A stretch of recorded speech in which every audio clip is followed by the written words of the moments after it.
सज्जन श्रोते हो, निशिदिनीमध्ये आपण सर्वांचे सहर्ष स्वागत. आजच्या निरूपणाचा विषय आहे बरा हा एकांत निरंतर. संस्कृत सुभाषित आहे, गेहमेवोपशांतस्य विजनम दूर काननम अशांतस्याप्यरण्यानी विजना सजना पुरी. म्हणजे शांत निवांत राही जो, त्याचे साठी स्वगृह दूरस्थ निर्जन अरण्यासमची असे.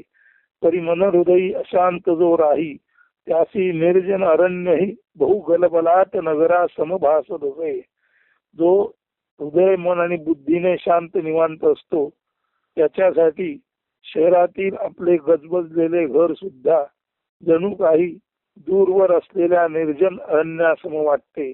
मात्र जो मनहृदयात अशांत असतो, तो जरी निर्जन अरण्यात गेला तरी तिथे सुद्धा बहुगलबलाट असलेल्या नगरासारखी त्याला अशांतता वाटते. वास्तवात शांतीसाठी, एकांतासाठी गिरीकंदरात, डोंगर दऱ्यात, घनदाट वृक्षादी असलेल्या अरण्यात किंवा विशाल वाहत्या नदीकाठी वृक्षमुळी जाऊन तेथे आश्रम मठ स्थापून वस्ती करून मनशांती मिळवू पाहणाऱ्या शांती शोधकांवर, ज्याला शांती की खोज असे हिंदीत म्हणतात, केलेले हे मार्मिक भाष्य आहे. शांती देहबाह्य नसते, तर ती देहांतर्गतच असते. अंतर ज्याचे निवांत प्रसन्न, त्यासी अवघे विश्वची असे प्रासादिक शांत प्रसन्न. अंतर म्हणजे मन किंवा देहाचा अंतर्भाग, हा जिथे निवांतता असते, प्रसन्नता असते, त्याच्यासाठी हे संपूर्ण विश्वच प्रासादिक म्हणजे आनंदपूर्ण आणि शांत प्रसन्न असतं. म्हणून अंतर ज्याचे निवांत प्रसन्न, त्यासी अवघे विश्वची असे प्रासादिक शांत प्रसन्न, हे ओळखणे महत्वाचे आहे. ज्याच्या मन मेंदू हृदयात मी माझे तू तुझे अशा वेगळेपणाला ठाव नाही, खरे तर ज्याच्या मी माझेपणाचा सहज स्वाभाविक अंत साधला आहे, त्याच्यासाठी आहे तो आता खराखुरा सोली व एकांतच ना. ज्याच्या हृदयातील, मनातील, बुद्धीतील मी माझा भाव नष्ट झाला, त्याच्यासाठी जिथे मी माझे पण सुद्धा शिल्लक नाही, तेथे असते ती खऱ्या अर्थाने सोली व शांती, ज्याला आपण ओनली टू बी, केवळ किंवा केवळ असलेपणाचा निरुपाधिक भाव म्हणतो. म्हणून ज्याच्या मनहृदय बुद्धीतून मी माझेपणाचा अंश नष्ट झाला, जिथे मी माझा असा अंशच शिल्लक नाही, तिथे मी माझे पण नसलेले, ज्याला आपण म्हणतो वर्तुळ मध्य नसलेले वर्तुळ, किंवा व्यक्त आणि व्यक्तित्व रहित असलेले केवळ असणेपण, हेच ते खरेखुरे सोली असणेपण, हेच ते खरेखुरे असणेपणाची जाज्वल्य धडकती जाणीव जिथे आहे, असं असणेपण. हे असणेपण असतं, ते मी माझं तू तुझं असं वेगळेपण नसतं. ते केवळ शुद्ध चैतन्याचं, आत्म्याचं आत्मपण असतं, आपलेपण असतं. आणि अशा या आत्मीय जाणीवेलाच खऱ्या खुऱ्या सोली व एकांताचं शांत निवांत असणे पण प्राप्त होतं. यालाच म्हणतात ओनली टू बी, किंवा केवळ असणेपणाची निरुपाधिक भावना.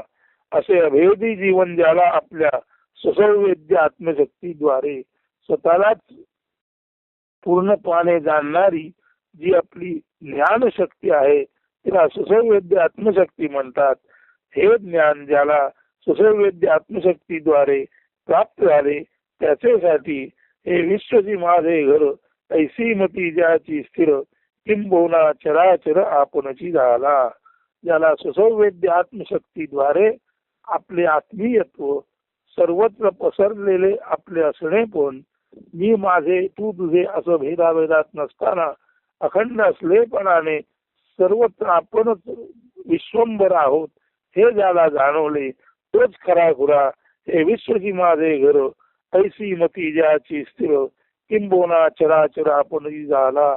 तोच खराखुरा सगुण साकार आणि निर्गुण निराकार मिळून पूर्ण ब्रह्मस्थितीला पोचतो. आणि पूर्ण ब्रह्मामध्ये ब्रह्म सोडून काही नाही, तिथे मी माझे पण नाही, तिथे भेदभाव नाही.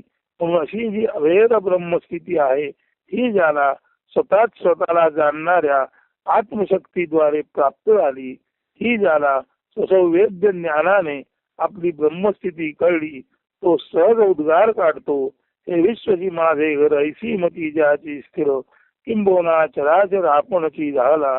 असे ज्ञानेश्वर, असे तुकोबा, असे संत म्हणत वेगळे असतच नाहीत. आणि जो वेगळा नाही तिथे भेदभाव नाही, तिथे केवळ आणि केवळ अखंड भेद स्थिती आहे. तिथे शांती सोडून दुसरे काही असूच शकत नाही. म्हणून शांती म्हणजे काय, हे ज्ञप्तीद्वारे म्हणजे ज्ञान प्रकाशाद्वारे संवेद्यात्मशक्तीद्वारे ज्याने जाणले त्याला शांती कुठेही कधीही कशाही अवस्थेत कायमस्वरूपी उपलब्ध असते. नव्हे तो स्वतःच शांती रूप असतो.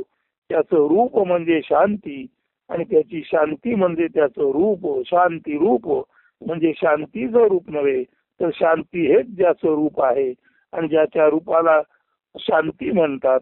असा हा शांती रूप ज्ञानेश्वर आहे.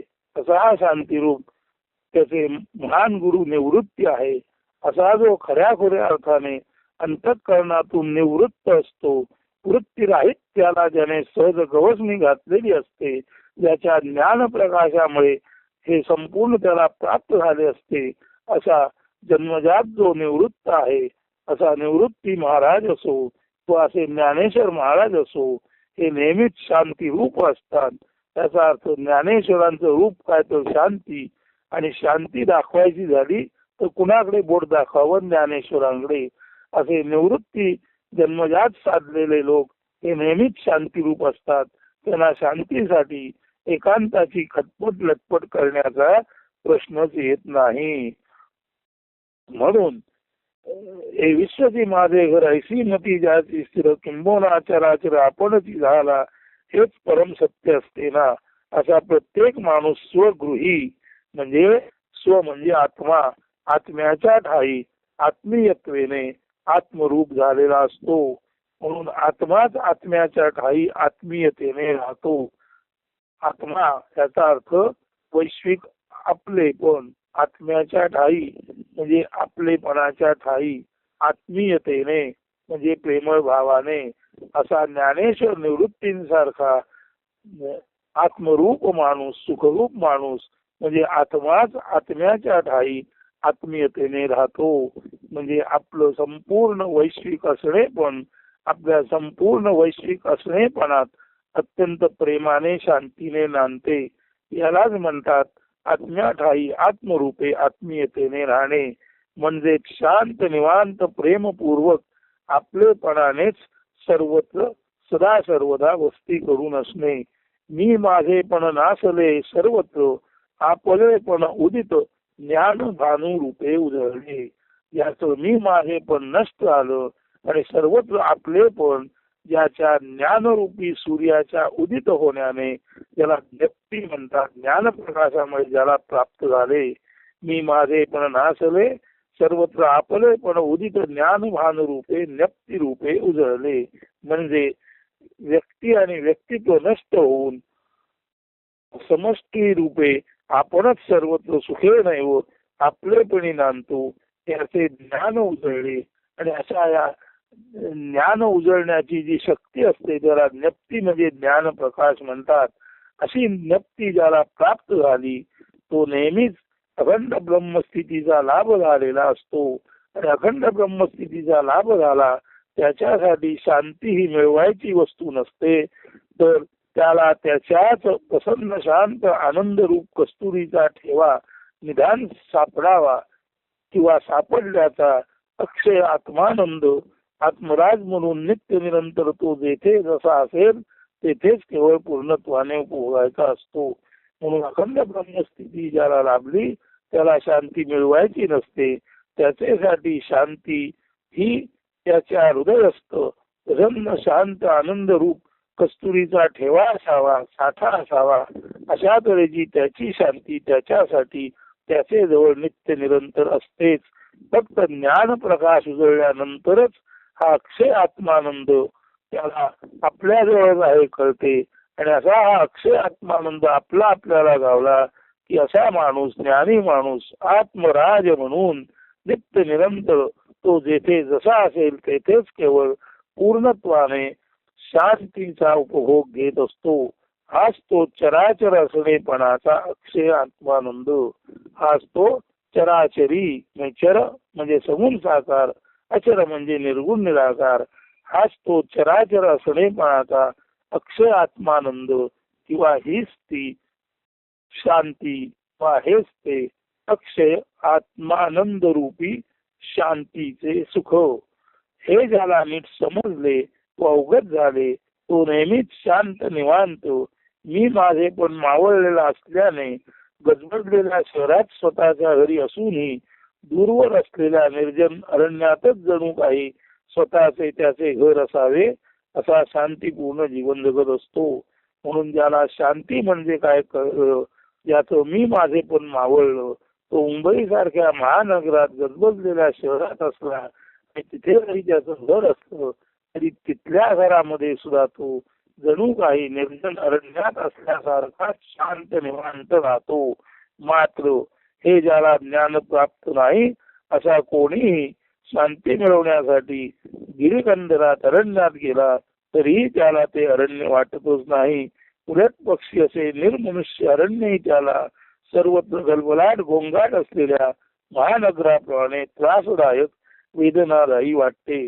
सांगायचा मुद्दा हा आहे की शांती हे आपले मूळ असणे पण आहे आणि अशांती म्हणजे दुसरे दिसे काही नसून या मायावी जगाच्या नादी लागून जेव्हा आपण बाहेर ख्याली पद्धतीने आपल्या इंद्रियांना बाहेर भटकण्यास वाव देतो तेव्हा बाहेर ख्याली होणाऱ्या या इंद्रियांच्या भटकण्यामुळेच आपली शांती ढळते. हीच इंद्रिये जर अंतर्मुख झाली तर हीच इंद्रिये संपूर्ण आत्म्याचं सुख होऊ शकतात. आणि असं संपूर्ण आत्म्याचं सुख घेताना ही अंतर्मुख झालेली इंद्रिये आत्म्याचा स्पर्श, आत्म्याचा गंध, आत्म्याची रुची, आत्म्याचा नाद आणि आत्म्याचं दृश्य पाहतात. आणि मग अशा वेळेला एखादा सर्वसाधारण नारायण म्हणतो, स्पर्श गंध रुची दर्शन श्रवण अवघा भरला नारायण, नुरे मयता अधिकवणे पण केवळ सारा नारायण. नारायण याचा अर्थ ब्रह्मेत ज्याचं वैभव आहे असा तो. असा जो कोणी असतो त्याची इंद्रिय बाह्यमुखी राहत नाहीत, ती अंतर्मुख होतात. आणि इंद्रिय ज्याची आत वळली त्याला आपल्या असणेपणाचा, शुद्ध असणेपणाचा, ससंवेद्य आत्मरूपाचा स्पर्श, त्याचा गंध, त्याचा नाद, त्याची चव आणि त्याचं दृश्य दिसतं.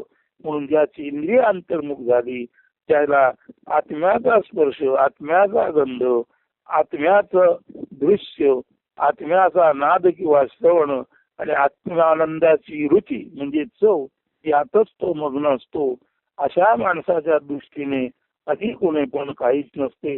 अशा अर्थी स्पर्श गंध रुची दर्शन श्रवण अवघा भरला नारायण, नुरे मुळी आता अधिकोणे पण केवळ सारा नारायण, केवळ सारा नारायण.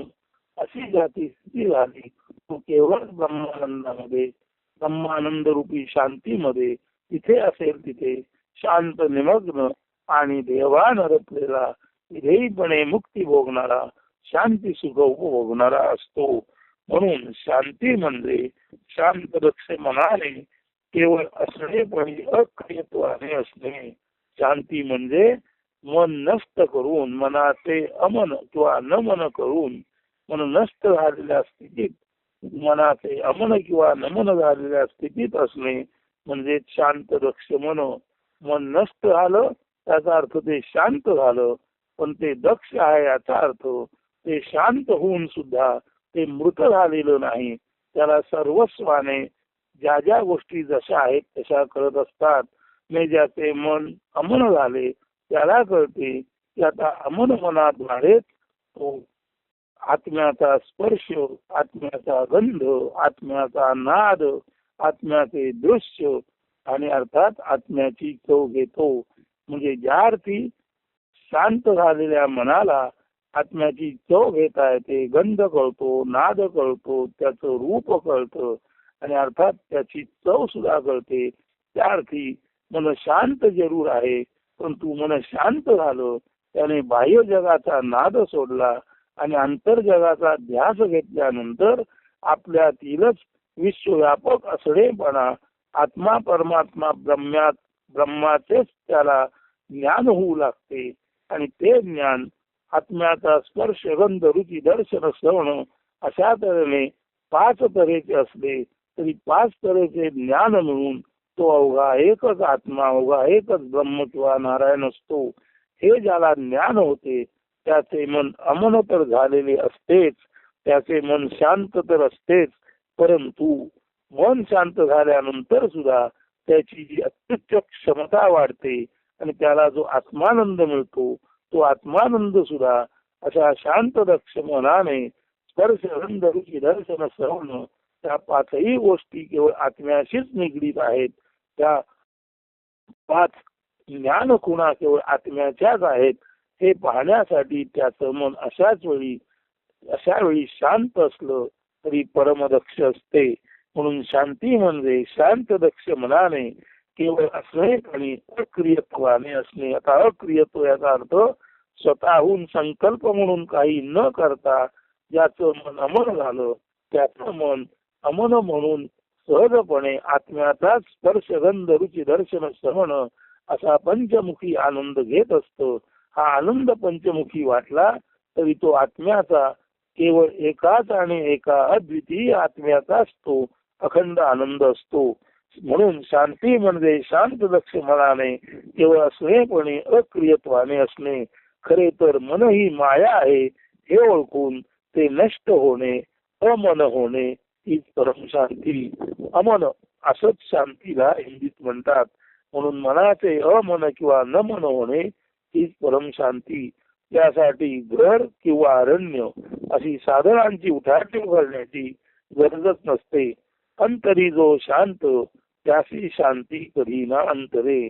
ज्याचे अंतर म्हणजे मन परम शांत आहे त्याच्यापासून शांती कधीच दूर राहत नाही. ज्याचे अंतर म्हणजे मन शांत नष्ट झाले त्याचे पासून शांती दूर कधीच नसते. खरे तर मन नष्ट होणे म्हणजे अमन न मन. शब्दशः व अर्थशः सुद्धा अमन म्हणजे मन नष्ट होणे, न मन म्हणजे मन नष्ट होणे आणि अमन याचा हिंदीत भाषा म्हणून अर्थ शांती असाच आहे. म्हणून अमन आणि न मन याचा खराखुरा शब्दशः वाच्यार्थ, भाषिक अर्थ आणि तात्विक अर्थ सुद्धा केवळ मन शांत होणे असाच आहे. म्हणून ज्याचे मन अमन झाले त्याला एकांत सहजसाध्य असतोच असतो. अशा अर्थी हे पुढचे पद्य ऐका. मेघवृष्टीमध्ये पान 300 वर आणि आत्मोपनिषद मध्ये पान 51 वर हे पद्य आले आहे. बरा हा एकांत निरंतर.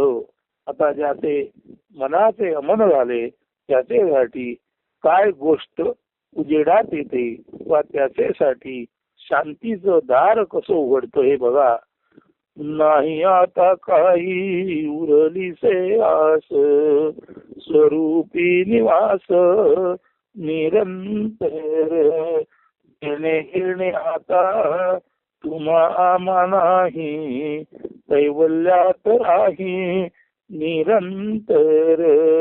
प्रीती भीती नाही, राग अनुराग संपे क्षीण भाग निरंतर. येणे जाणे आता उरलेची नाही, सर्वस्व मी पाही निरंतर. बोल सारे आता सर्वस्वी गुंतले, शून्य मौन जन्मले निरंतर. संत तोचे संत साधू हा निवांत, बरा हा एकांत निरंतर. ज्या साधूचे मन अमूल झाले त्याच्यासाठी नाही आता काही उरलीसे आस. जर मनच नसतं झालं तर आश किंवा इच्छा शिल्लकच कशी राहणार. मग मन नसतं आल्यानंतर आशा संपली, इच्छा संपली, काही मागणं संपलो, याचना संपली आणि आता आहे मन स्वरूपी निवास निरंतर. तर मन नसतं आलं आणि ते अमन होऊन शांत होऊन केवळ आणि केवळ आत्म्याच्या ठाई दृढ झालं. आता आत्म्याच्या ठाई ज्याचं मन दृढ झालं नव्हे ते स्वतःच आत्मरूप झालं, अशा मनाला आता कोणत्याही तऱ्हेचा भेदभाव असत नाही. म्हणून पुढे म्हटलेलं आहे, देणे घेणे आता तुम्हा आम्हा नाही, कैवल्यात राही निरंतर. तुम्ही आम्ही असा भेदत नसल्यामुळे आता देणे घेणे असा व्यवहारही उरला नाही. आत्मरूप झालेले मन केवळ असणे मनात कैवल्यात निरंतर वस्ती करून आहे. पुढे प्रीती भीती नाही राग अनुराग संपेशीण भाग निरंतर. प्रीती आणि भीती या दोन विरोधी अवस्था आहेत, प्रेम आणि भीती. राग म्हणजे क्रोध आणि अनुराग म्हणजे प्रेम. म्हणून प्रीती भीती राग अनुराग अशी द्वंद्वात्मक कुठलीच भावना आता शिल्लक नाही. आणि जिथे द्वंद्व नाही तिथे शिणवठा नाही, तिथे दमणे नाही. प्रीती भीती नाही राग अनुराग संपेशीण भाग निरंतर. तिथे कुठल्याही तऱ्हेचे द्वैत द्वंद्व नाही, तिथे आपोआपच दमणे नाही, थकणे नाही, केवळ परिपूर्ण शांती असते. आणि त्याच कारणाने असा शांत निवांत मनी साधू म्हणतो, येणे जाणे आता उरलेची नाही, सर्वस्व मी पाही निरंतर. जन्माला येणे राहणे मरणे अशी येण्या जाण्याची खटपट लटपट आता उरलीच नाही. सर्वस्व मी पाही निरंतर. सर्वस्व पाहणे म्हणजे सर्वामध्ये संपूर्ण विश्वामध्ये आपण आपणाला आत्मा म्हणून पाहणे. सर्वामध्ये अखिल विश्वामध्ये आपण स्वतःला आत्मा म्हणून पाहणे म्हणजे सर्वामध्ये स्व पाहणे. सर्वामध्ये एकच एक आत्मतत्व पाहणे. याचा अर्थ सर्व स्व सर्वामध्ये स्व पाहणे आणि उलट्या बाजूने स्व मध्ये सर्व पाहणे. सर्वामध्ये एकच आत्मतत्व आहे आणि आत्म्यामध्येच सर्व सामावलेलं आहे, त्याला म्हणतात सर्वस्व. म्हणून आता प्रीती भीती नाही, राग अनुराग नाही, कुठलाही विरोधी भाव नाही, त्यामुळे शिरभाग नाही, दमणूक नाही, थकावत नाही, पूर्ण शांती आहे. येणं जाणं आता शिल्लकच नाही. सर्वांमध्ये आत्मा म्हणून स्वतःला पाहणे आणि सर्वांमध्ये स्व सर्वांमध्ये स्व म्हणजे सर्वांमध्येच आत्मा म्हणून आपण आहोत आणि स्व मध्येच संपूर्ण जग मावळलेलं आहे. याला म्हणतात सर्वांमध्ये स्वचा अनुभव आणि स्व मध्ये सर्वाचा अनुभव. असा एकाच जागी विश्वाचा अनुभव आत्मरूपे येतो आणि त्याच ठिकाणी संपूर्ण विश्व आत्म्यामध्ये एकरूप झालेला आहे हाही अनुभव येतो. म्हणून सर्वांमध्ये स्व आणि स्व मध्ये सर्व पाहणे, सर्वांमध्ये आत्मतत्व म्हणून आपणच असल्याचे जाणणे आणि स्व म्हणजे आत्मतत्व अशा आपल्यामध्ये सर्व आहे हेही जाणणे, याला म्हणतात सर्वस्व मी पाही निरंतर. म्हणजे सर्वात मी राही सर्व माझ्यातची पाही अशा भावनेला सर्वस्व मी पाही निरंतर म्हणतात. आता एकदा काही सर्वस्व ही भावना प्राप्त झाली की भेदच उरला नाही. त्यामुळे आता बोलणं सुद्धा नष्ट होतं. बोल सारे आता सर्वस्वी खुंटले. आता इथे सर्वस्वी याचा अर्थ पूर्णपणे. बोल सारे आता सर्वस्वी कुंठले. इथे संपूर्ण अभेद आत्मस्थिती असल्यामुळे आता बोलायचे, चालायचे, सांगायचे, ऐकायचे अशा कुठल्याही क्रियेला वाव नाही. म्हणून म्हटलेले आहे बोल सारे आता सर्वस्वी कुंठले. शून्य मौन जन्मले निरंतर. जेव्हा सर्वच नष्ट होतं तेव्हा आपण काय म्हणतो एकांत. एकांत म्हणजे उर्वरित सर्व नष्ट होऊन एक पूर्ण असा नव्हे, तर उर्वरित सर्व नष्ट होऊन एकच उरला, एकोहम ही भावना उरली. परंतु जर दुसरं काहीच नाही तर एक ही सुद्धा भावना जेव्हा नष्ट होते तेव्हा खऱ्या खुऱ्या अर्थाने एकत्वाचाही अंत होतो. म्हणजे तिथे संख्येचा प्रश्न येत नाही आणि जिथे संख्या नसते तिथे पूर्ण असतं. पूर्ण किंवा शून्य संपूर्ण विश्व नथिंग मधून जन्माला आलेला आहे. एव्हरीथिंग कम्स फ्रॉम नथिंग याचा अर्थ everything comes out of zero or nothing. म्हणून प्रथम उर्वरित सर्व नष्ट होणं आणि एकोम म्हणून आत्मा उरणं, नंतर आत्म्याला सुद्धा आत्मा म्हणून आपलं वेगळेपण जेव्हा जाणवत नाही तेव्हा ती पूर्ण स्थिती, तीच ती ब्रह्मस्थिती, त्यालाच कृष्णमूर्ती म्हणतात. Everything comes from nothing. म्हणून शून्य मौन जन्मले निरंतर. जेव्हा एखादाही अंत होतो तेव्हा उरते ते केवळ शून्य, नथिंगनेस किंवा कम्प्लीटनेस अशा अर्थी पूर्ण. म्हणून बोल सारे आता सर्वस्वी कुंटले. आता बोलणं पूर्णपणे नष्ट झालं. शून्य मौन जन्मले निरंतर. आता केवळ शून्य पूर्ण उरलं आणि त्या शून्य पूर्णामध्ये जे काय असते ते न बोलता प्रस्फुटित होणारे असं खरं तर तेच तर जाज्वल्य मौन असतं. त्या मौनातच खऱ्या खुऱ्या अर्थाने पुढे जाऊन विश्वाची निर्मिती होते. म्हणून संत तोची संत साधुवा निवांत असा हा परमशांत झालेला, एक म्हणून सुद्धा न उरलेला, पूर्णत्वास पोचलेला, शून्यत्वास पोचलेला जो असतो तो सर्वत्र भरून असल्यामुळे त्याला हालचाल करायची म्हटली तरी हालचाल करणे शक्य नाही, कारण सर्वत्र तोच आहे. म्हणून असा हा सर्वत्र असलेला अमनी नमनी झालेला जो साधू असतो तो आता संत होतो.